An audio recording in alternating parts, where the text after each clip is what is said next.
Osrith didn't have to ask twice. From closed eyes on the dry ground to up onto his feet a moment later, the Earthling sprung, sweeping a leg around Osrith's which had her over. Very good, she thought, and told herself that she must remember that one. Osrith knew she should roll away, but remained. Later, many years later, Osrith would remember that fight, and how, potentially, she could have lost on all fronts. Maybe, aged 15, she had learned a lesson all women learned, sooner or later, that you had to give all to everyone, and keep them all happy regardless, with your own needs last. That was why she knew she was a woman. Had she behaved like a man, had she defeated Edward to show she was stronger and more adept at battle work, then she would have pleased King Alfred but put Lady Elswith against her. Had she, a female, lost easily to ensure Edward was victorious and therefore throne-worthy, then her reputation as a warrior would have been brought into question and she might easily have been pushed aside. Men who failed, they were given a second chance. Their failure chalked up to bad luck. Women who failed, well, it was inevitable. Wasn't it? Never give a woman a second chance and, come to think of it, it was questionable why said woman had been given a chance in the first place. So Osrith had chosen intelligence, and had chosen a hard fight and a dirty ending. It was about Edward, after all. It was he who was going to have to face Danes on a battlefield and instruct men to fight for him. Danes did not respect Christian conventions. Anything which desecrated the body after death, such as decapitation or dismemberment, were favored, especially because they horrified Christians. Edward Etheling would have to learn to deal with all of that, and deal with filthy tricks and give no quarter. Edward swung his sword. It was an armory one that Osrith recognized, for she had polished many. It quavered in the air as it reflected the sun's high rays, and the Etheling brought it around in one arc, slicing through the air, and struck, plunging the metal towards her body. No coward, Osrith thought. Don't be a coward. Don't close your eyes. Act as if you are incapacitated and death were hastening to your side. Watch, and don't move. See what he will do. The sword struck with skilled accuracy. Osrith made a mental note to herself that she must congratulate Edward on this. It plunged into the earth just by her right ear, deep enough that it could hold itself up. Osrith waited. And then it was, the applause. Edward was beaming from his happy face as the crowd congratulated him, his sister uncharacteristically pulling herself to him, keen, no doubt, to be in his reflected glory. Or, maybe the next day, when she was wed, was dawning that she wasn't going to be calling Winchester her home for much longer. A hand was thrust her way. Steeper helped her up and Osrith brushed herself down, glad that little notice was being taken of her as the lords crowded around Edward, his father and mother first with a firm, praising word and hands clapping his shoulders. Well done, was all Steeper had to say, which was enough for Osrith. She got to her feet. She had done what he had asked, done what the king had wanted. Her eye trailed after her charge. Osrith helped. The attention he was getting was enough to raise his courage. She made her way towards the armory after that, taking the palace's sword, which Edward had used, with her. She had no further instructions other than to take on palace duties, which meant Edward was with his family. His sister was marrying the next day, so presumably there were arrangements to make and fulfill on her last day as Alfred's daughter, before she became Ethelred's wife. As she got to the gate which led towards the kitchens and stables, as Elfrith beckoned her over, Osrith saw her brother and his men stalking across the stones towards the south gate. They had been there, she realized. They had seen her fight. Well, no matter. But Osrith felt then very glad that she hadn't known. Someone else who had been watching her was watching her now, crossing the cobbles towards the armory, towards one of her comrades. You will keep, thought the man. Felt cheated of the Wessex throne, as his trousers tightened around his erection. And, if it's a fight you want, it's a fight you can have. 88,888,888. Osrith was in no mood to be around the palace that evening, as a celebratory feast was held in Ethelflaed's honor. Once she had polished every sword under Steeper's responsible hand, she proceeded to the shields, spears, axes and anything else therein. As the evening drew on and the sun eventually dropped behind the horizon, Osrith crossed to the kitchens for a jug of milk before going over to the stables to begin again the task that the stable hands had already completed. Elfrith and Elfgar were already guarding in the palace's hall, and she was glad of that, glad she didn't have to sit through the rhetoric and praise, wishing she was back in Alba where speeches lasted just over 2 minutes, if they were very long, and drinking was the order of the night. Everything seemed better there, and if she knew she could buy her freedom from Domhnall, which could save her from the promises he had given in her name as her lord, then she would. Osrith thought. Silver enough. And to do that, no attachment, just to work and earn it. For Wessex was not her home, and, the more she watched her brother, the more it was obvious it was not his, either. Land and wealth were his priority, to be close to Buku and his adopted sister, and give his family, his second family, for his first had been with Mildred, security and safety. But eventually, if Osrith didn't rob it all from him, Uhtred would have enough money to launch an attack on Bibbenberg and go home. Hadn't she decided the same? She had come to Wessex to earn money through fighting. A hand on her shoulder made Osrith jump as she swept a small pile of dung-filled straw towards the entrance of the courtyard, and,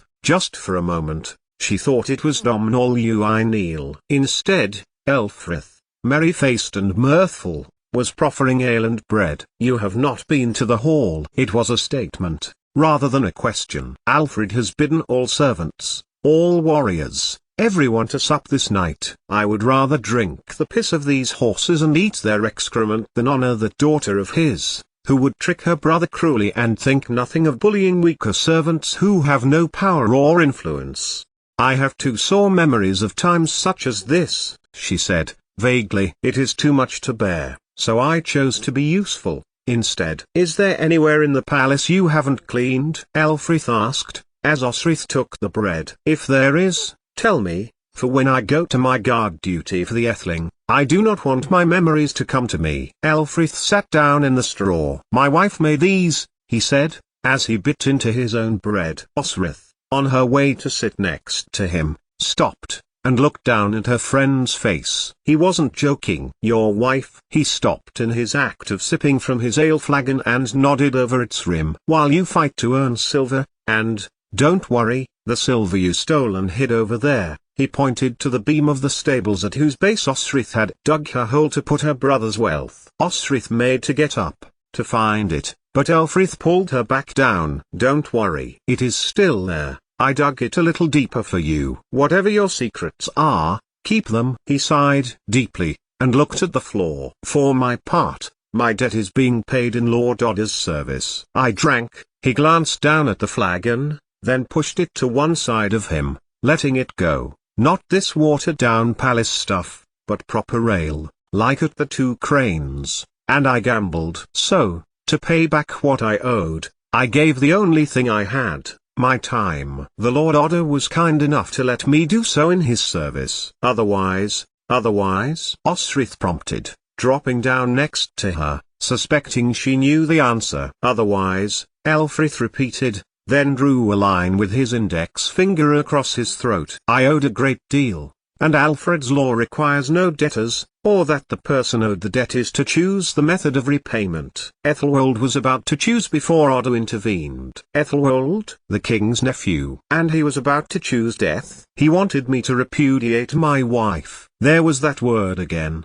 Osrith noticed. It was Elfrith who had used it to describe Uhtred's actions towards his first wife, Odda's goddaughter. "And she works in the kitchens?" Osrith prompted, feeling aggrieved at the injustice of making a man give up his wife. How could the law, the Christian law, allow it? God, she missed Alba sometimes, and the stricter application of the gospel through the Irish church. Osrith bit into her bread again, and that was the second time she had heard of the king's nephew tricking someone. He was angry he didn't have a throne, and took it out on other people. He spent a good deal of his time with her brother, too, Osrith had noticed. "She makes good bread," Osrith said, when the conversation had dropped to nothing. "It is no wonder you married her." Elfrith turned sharply to Osrith. "I would have died for her. I would have done anything. I was trying to buy her out of service, do you see?" Suddenly, Elfrith's demeanor of pleasantly, teasingly, gossiping guard who was first with rumor and scandal on his lips was swept aside and in flashed an Elfrith Osrith had never seen before, angrily grave. He turned away, and Osrith placed a hand on his shoulder. "How long until you are free of your time in service to Odda?"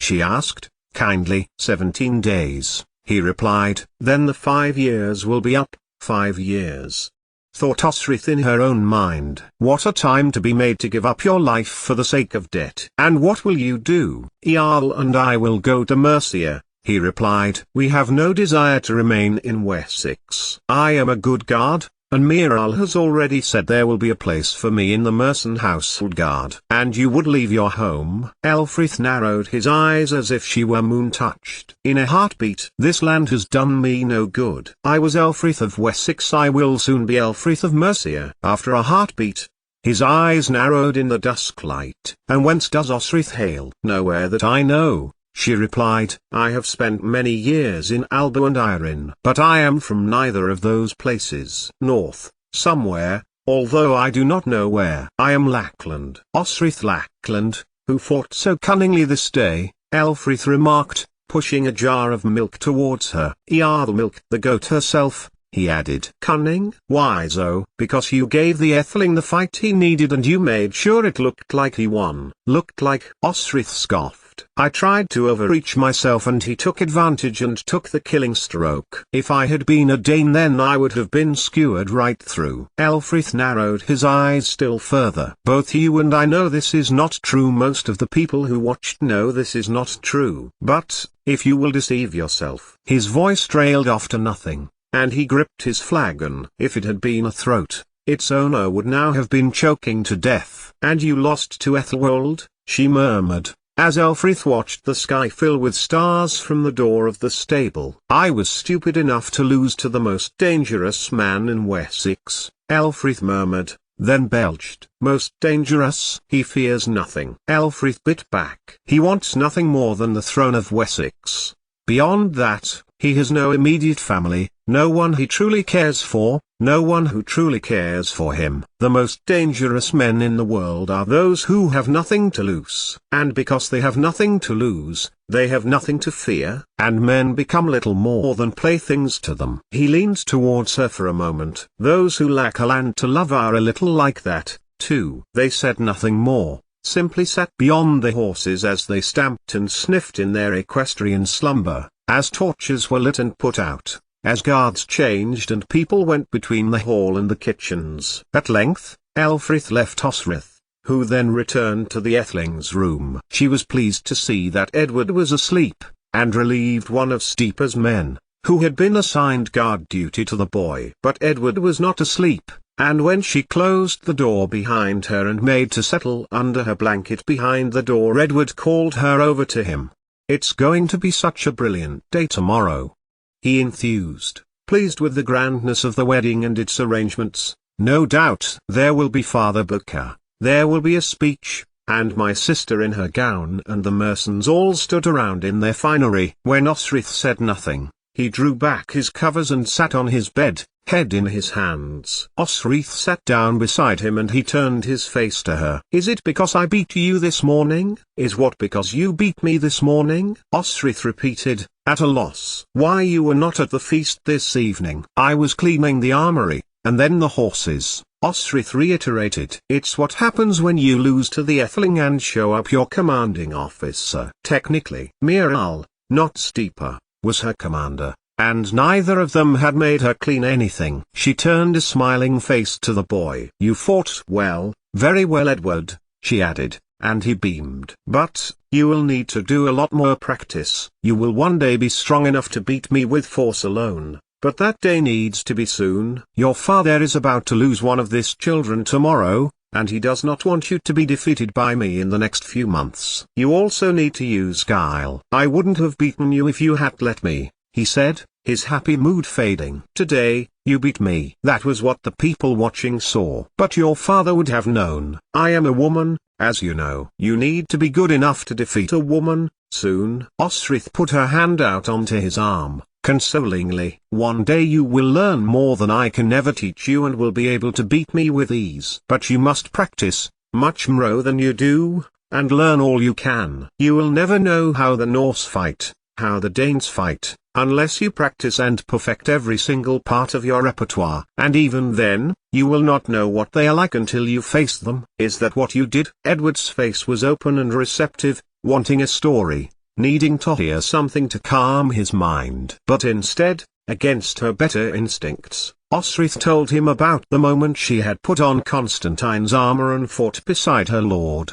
I took what armor I could. I fought even before I had been shown how. You must have had great courage. Osrith looked at him. A boy, well cared for, a royal prince, in a land so highly sought the Danes would never give up. It gave almost guaranteed harvests year by year, even in poor years where, otherwise, a kingdom would starve to the point of being a word in a monastic chronicle, whose fate some future reader would ponder over, wondering where Hicks or Elmet really was. Wessex was rich, which was why the Saxons had displaced the Britons in the centuries before. Edward could not possibly conceive of the threat they posed. His father was on the battlefield beside 4 brothers at about his age, out of necessity. I did what I had to survive, and I hope I served my lord well, was all that Osrith would say, despite the Atheling urging for more, and as she tried to settle to rest beside his door, he kept hissing questions at her across his bedchamber. You would do well to remember you fight a woman, and you must overcome me to prove that you are king-worthy. But practice. Osrith snapped back, and in the end went to sit silently at the end of his bed until dawn, pushing him firmly back onto his feather mattress each time he tried to sit up and talk to her until he went to sleep. It would be no good him being tired all the way through the wedding, Osrith thought, and she herself would welcome exhaustion, for it would take her mind of the proceedings, until the time she could guard the Atheling again come dusk. 88,888,888. Though she was smiling, Osrith thought she had never seen a person look as discontent as Ethelfled as she was on her wedding day. Not that she had much experience, but Malmuir had looked positively radiant with joy whilst marrying Flan Sinna at Tara, as radiant as Osrith remembered her to be when she had called her into her rooms to ask her to collect urchins for their ink for the Ionan Gospels, which were to be completed at Kells. In fact, while she had never seen Malmuir, Sainid Mac Alpin's daughter, less than joyfully assertive over whatever situation she was presiding, Osrith thought that she had never seen Ethelfled, daughter of King Alid, anything less than self-centredly sullen. The ceremony, conducted by Father Becker in Winchester Cathedral, who had himself been wed, Elfrith had told her the night before, to the Danish woman who was standing with her brother's warriors, was wearyingly long. Beside Utad stood a woman in a red dress, who Osrith had seen before. Gisela did not look like Guthard, and she seemed overcome with overwhelming joy. Osrith looked a little longer, as the daughter of Harthknut, cousin to Ivar, reached down and took Utad's hand. Happiness because of wedding? Remembering her own had been based around her being brought here from their uncle, Elfgar, for whom Guthard had intended her. Ha, thought Osrith, the man could not decide everything with marriage, nor could Guthard, nor still could Domhnall. Why would anyone choose that when they could fight instead? Many prayers were said for the couple, for their lands in Wessex, for Mercia, that the union should bring forth bounties of children and riches, that their lands should grow together in a political union, and so on, and so forth. Osrith, instead, busied herself with reading the tapestry hangings around the chapel's walls, and had got approximately 2/3 of the way through the Old Testament, by her reckoning, before the happy couple, the king and his lady, the nobles and lords, all made their way to the large hall, usually Alfred's throne room, which Osrith had organized, along with the rest of the guards, both of Wessex and Mercia. That morning, a tired Osrith was aware of, well, to put it bluntly, a not small measure of respect coming her way. Miral, for instance, clapped her on the back and told her that, as he was returning with the Mercian guard, he would keep a place for her should she decide she wished to leave her babysitting duty in Wessex. Steep accounted that she was in the employ of Wessex, and she had no leave to transfer to Mercia. Osrith thanked them both for their confidence in her and went to arranging the tables with Elfrith and Elfgar, who was also returning to Aylesbury. Now, the nobles, the lords and guests were seated at the tables and benches they had laid out, and Osrith was on guard a little way beyond Alfred's table, and was able to find other directions in which to look so she did not have to see Ethelflaed's sour face, which she was busy displaying when she thought no one could see her. "You the boy." Osrith looked to one of the tables near the center of the hall. A lord was half standing and pointing to his tankard. "Yes, you boy," he exclaimed, when he saw her looking. "Bring me wine." Osrith nodded, and turned to one of the maids, who was carrying a tray. On it contained a flagon which, on inspection, did indeed contain wine. She stepped towards the lord, who was holding his stone high, and she poured out the last of it, returning to her place, and giving the wooden flagon to another maid, who was heading back out into the passage between the hall and the kitchens. "How long is this going to go on?" Osrith turned as Elfgar smiled at her, disguising his grumble with a sleight of hand as if trying to tell her the passage was clear of any threats there might be to the wedding breakfast. "I know," Osrith said, pointing towards the passage herself. "I'd rather be doing the stables." At which point, Elfgar grinned, and scanned the guests. "I know where there are bigger turds." But his face fell quickly, and Osrith realized there was someone behind her. She turned, and found herself face to face with Ethelwold. "Lord Ethelwold!" Osrith exclaimed, the nobleman's face leering close to her own. "If it is wine you seek, I sent the last empty flagon back to the kitchen, and—" She broke off as Ethelwold gripped her jerkin, walking her quickly towards the door to the outer passage, his glare one which made Osrith more than a little concerned. She had only ever encountered Ethelwold drunk. Now, he did not look drunk. He looked furious. "Where are we going, my lord?" she asked loudly, hoping that Elfgar might hear. He frog-marched her down the corridor and slammed her against one of the stone wall. They were out of sight of the doorway, and pressed he held her against it. "You act as if you are innocent," he began. His breath, usually reeling of stale ale, was cool on her neck. "I know you commune with pagans." Osrith said nothing as King's nephew leered at her, only cursed her stupidity. She should have gone back that night that she had gone to buy roots the moment she suspected someone of following her. What was it that Elfrith had said? The most dangerous man in Winchester, because he had nothing but his single-minded ambition and had nothing to lose. What did he really want? Should he know, "My uncle would have you hanged as a witch," he continued, and Osrith soon found out, when shuddered at the memory of Bark. She realized he had moved closer to her. However, Ethelwold continued lightly, his demeanor changing like the weather on a spring day in Northumbria. "When I am king," he pushed her up against her body with his own, "it will be of no consequence to me." Osrith was surprised to be able to push Ethelwold easily to one side and step towards the hall's door once more. Her hand imperceptibly hovered over Buie. But the man was fast and he had her pinned against the wall in a heartbeat. "I do not know what you think, my lord," Osrith said, making her voice consciously loud so as to hopefully be heard by someone, at least, in hall. As her pulse quickened, she tried to control her breathing, get back into control. So the next move she made was a sensible one. "I am the Etheling's guard, nothing more." "Admit nothing," Osrith told herself sharply. "Admit nothing, ask for understanding for nothing." This man works for his own amusement. Just like the time he sprang into her fight and attacked his own cousin, to see what she would do. As Ethelwold made a grab for her once more, Osrith stepped aside. "I guard his life with my own, nothing more," she repeated, and watched as Ethelwold smiled that reptilian smile of his, but did nothing, as Osrith turned and made to stride back to the feast. Nothing, at first. His swiftness was unnerving, and just as Osrith's thoughts turned to service in the hall, she found he was holding her against the palace wall once more. Looking about, Osrith shuddered as she felt his hand wandering to her chest, trying to feel for her breasts. And that same trapped feeling came over her, which she had first experienced when she had overheard Domhnall discuss his plans for her with Constantine. "Ah, but I could make you queen," he purred, and his handsome face crinkled into what he must have thought was an alluring way. Osrith said and did nothing, for a moment, as his hands began to work their way down her body, then all of a sudden, ducked under his arm, and strode back towards the hall.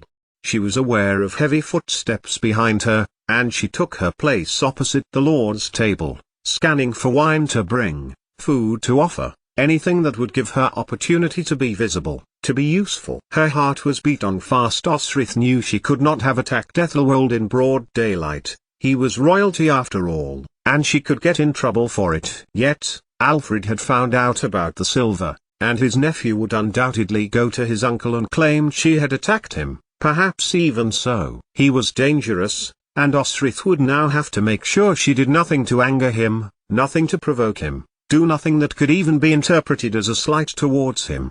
What was that? Elfgar hissed to her, nudging his head to the passage, and again to Ethelwold, who sauntered lazily back into the hall. Osrith fixed her eyes on her comrade, so fiercely that Elfgar looked away for a moment. Nothing I can't handle. He wasn't drunk for a start, which was a little concerning. You're shaking, Elfgar commented. It's a cold day, she replied, in defiance of the evidence of the bright, hot sun streaming through the doors and windows of there. You can go, Miriel told Osrith, said to Elfgar, who, after a backwards glance at Osrith, raced off to the kitchen, one of the maids having caught his eye. Elfrith had told her. Elfrith himself, standing opposite her, on the other side of the hall, twinkled at one of the serving women, who smiled deeply back. His wife, Earl, Osrith wondered. Beside her, a voice made her start. You too, Osrith. It was Miriel, and he was merry again. She was astonished at his change of demeanor.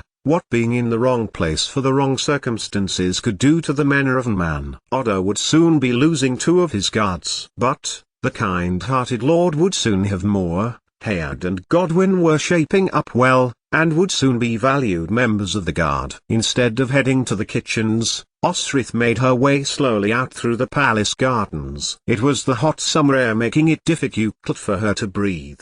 Osrith told herself, not her encounter with Ethelwold, and she began to walk, her walk taking her beyond the palace gates and out into Winchester's Market Square. At the center was the large stone cross with kneeling places around it. The ground fell back as one of the roads headed south, towards Hampton, and behind her the great cathedral which sat adjacent the palace, in which the wedding had just taken place. There were few people around. Many had been outside the cathedral, a huge crowd to display their happiness and joy for the newly married couple, and Alfred had made a speech about a union between Mercia and Wessex, quite omitting he had been forcing Mercia's hand for many a year, displacing Ceolwulf's rule as the Lord of Mercia by overwriting ancient laws of that land with duplicates of those in Wessex.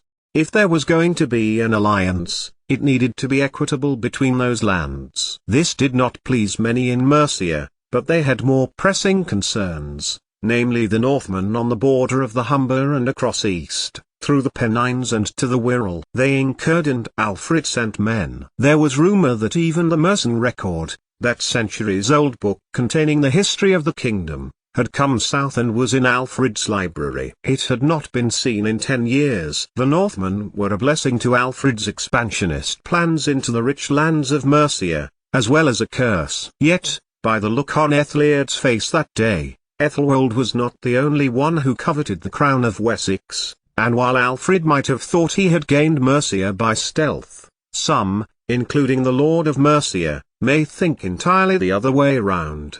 Thinking about the all-but invasion by alliance of Wessex into Mercia filled Osrith's mind as she made a circumnavigation through the streets of Winchester, with the aim of ending back up at the cross and back into the palace for the remainder of her day's duty. It was easy to dwell on someone else's. Had the Henoled felt like that? When Rhianmulth had married Osrith's ancestor, King Oswy, had felt that Bernicia had invaded them, or that they had expanded back to the eastern sea and regained the territory lost to his great-grandfather. Had the Cymric planned a second battle of Kettrath to overcome the Say and drive them back into the sea? Were they wise enough not to trust the Picts this time? Beside the kneeling cross, Osrith sat, on a low wall that separated the palace from the commercial buildings, watching the few people who were there. Some heading between the narrow streets to the alehouses, a few older men and women buying all manner of food, for the harvest was in.